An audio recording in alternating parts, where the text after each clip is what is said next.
Atlantic was born today, and I'll tell you how.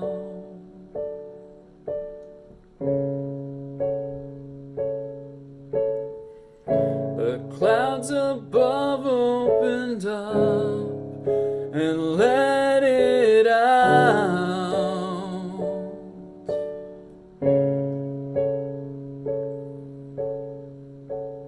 I was standing on the surface of a perforated sphere when the water filled every hole,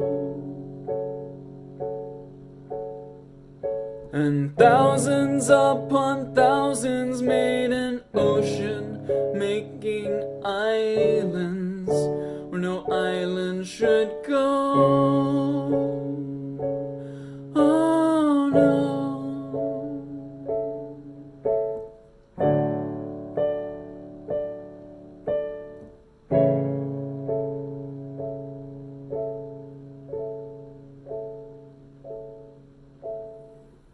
Those people were overjoyed. They took to their boats.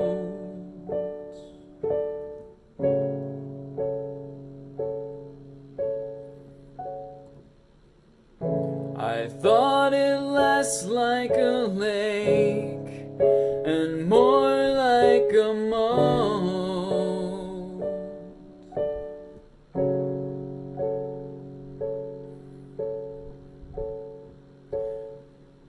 The rhythm of my footsteps crossing floodlands to your door have been silenced forevermore.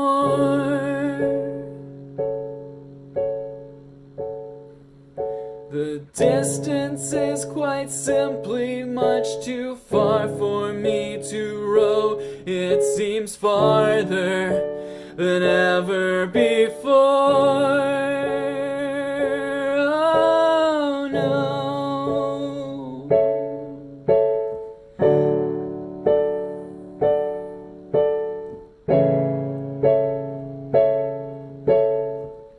I need you so much closer. I need you so much closer. I need you so much closer. I need you so much closer.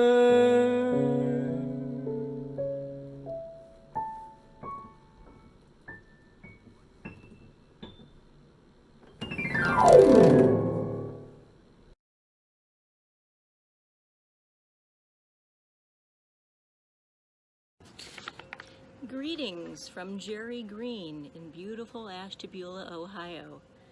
Everything's okay here as long as we stay healthy. This has been a marvelous time of reflection, reading, and just being together and taking a breath. We at the Green household are so lucky to be loved, to not have huge problems, to have economic resources, and to live in a house that we love. One of the recommendations I've read on the net since the isolation caused by COVID-19 is to stick to a routine. I've got that one. My entire life is guided by my daily task lists. Looking back, I see that list making might be genetic. My mother would make lists and lists and lists, even in the last 4 years of her life when she was in assisted living and had all her physical needs taken care of. It didn't dawn on me the extent of her list making until after she died and I was cleaning out her stuff. I kept some of them, and they are an intimate window into who she is. Besides my daily list, I have another list of my daily goals and values, about 12 items that I go through in bed at the end of the day. Things like create something daily, learn something, exercise, limit computer and TV time, not so easy, do my chores, go outside for at least 15 minutes, Oh, and of course, make my list for the next day. And I kind of score myself on how I do. And I've achieved as many as 7 of those 12 items in a day. And some days I've totally blown off and I only get 2. One of my most important routines on that list is to reflect, which I also do in bed at the end of the day. Lately, I've been using this wonderful tool. I think it was from a class I took with our previous minister, Art Severance. Spiritual Literacy, Reading the Sacred in Everyday Life. Published in 1998, and I'll send a link out on the listserv. It's available in book form, ebook, and there was even a video series on Canadian TV. It has something like 650 readings from many sources that the authors pulled together with their comments, as well as writing exercises and other practices. It's my pretty much daily practice, and I think during this time of the virus and isolation, it's a really good tool. The main message being to cherish life, cherish what is. And I'll read you an item about prayer and how it relates to a wagon wheel from the Catholic writer Henri Nouwen. These wheels help me, he says, to understand the importance of a life lived from the center.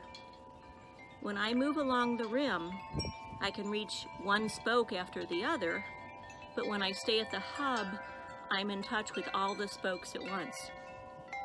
To pray is to move to the center of all life and all love. The closer I come to the hub of life, the closer I come to all that receives its strength and energy from there. And then he goes on to write, what does the hub represent? I think of it as my own heart, the heart of my own heart, the heart of God, and the heart of the world. When I pray, I enter into the depth of my own heart and find there the heart of God, who speaks to me of love, and I recognize right there the place where all of my sisters and brothers are in communion with each other. Another thing I wanted to talk about was my shyness. I used to be really crippled by it. For instance, coffee hour after church. Now that is a social situation that for many of us is excruciating. So I used to make myself talk to 3 different people before I left the church. It's not an issue anymore, though I'm usually only good for about 2 sentences before I run dry. And I know I'm not the only one at East Shore. There are a number of people who leave right after church, and I know who you are because you're leaving right ahead of me. A couple of weeks ago, I did something that was way beyond my comfort zone. We are in a pod of 6 houses that are isolated from the others on our busy 45-mile-per-hour highway of Route 84. And during the 9 years since we moved here, we haven't met most of our neighbors. 9 years. But I thought, if this virus eventually led to some kind of a collapse, who would help us?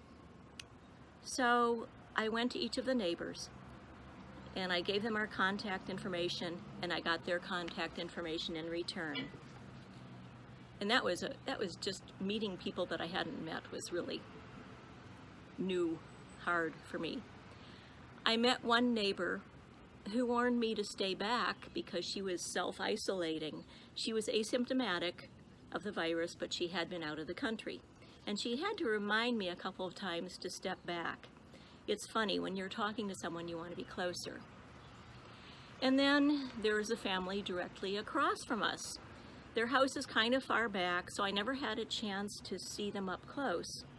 And when I met them the other week, I realized that the wife, who speaks limited English, actually has substitute taught a Zumba class that I take at the Y. So I already knew her a tiny bit. And I also realized that since I could see the family closer, that their daughter has Down syndrome. So much I learned by getting out of myself. So anyway, goodbye for now, stay healthy, and I hope to see you all in person sooner rather than later.